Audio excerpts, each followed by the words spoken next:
አረቄ ቤቶችን አስመልክቶ በዚህ ሰዓት ጥብቅ የተባለ መረጃ ተሰምቷል። በአዲስ አበባ ከተማ አንድም አረቄ ቤትም እንደማይኖር ተገልጿል። በቃ እንደ ጎረምሶቹ በብብቶት ይዘው ይዞሩ ነው አረቄ። እረክሽ ተጫውተሽ ሙተሻል። ባንቺ ቤት ቀለድሽ። በቃ ልብሽ ውልቅ አለ። አይ በቃ አይናደዱ፣ ግድ የለም ይረጋጉ፣ ምንም ችግር የለም እኮ። ምንም ልክ አይደለም እኮ የሚሰራው ስራ።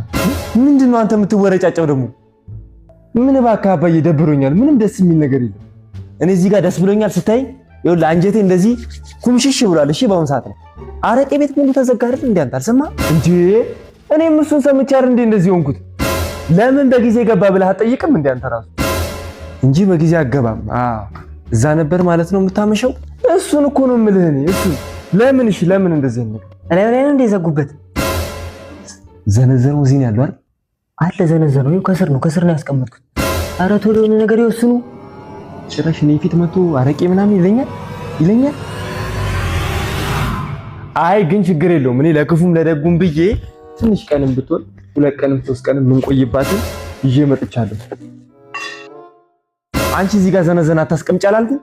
ሰው በመሃል ሊጣላ ይችላል አይደል? ሰይጣን አለ። አሁን አንስቼ ሰው ብመታስሽ እንዴት አይነት ነገር ነው? ዕቃ ሰርተሽ ወደ ውስጥ ቶሎ ወደ ኩሽና አስገቢ ብያል ነበር።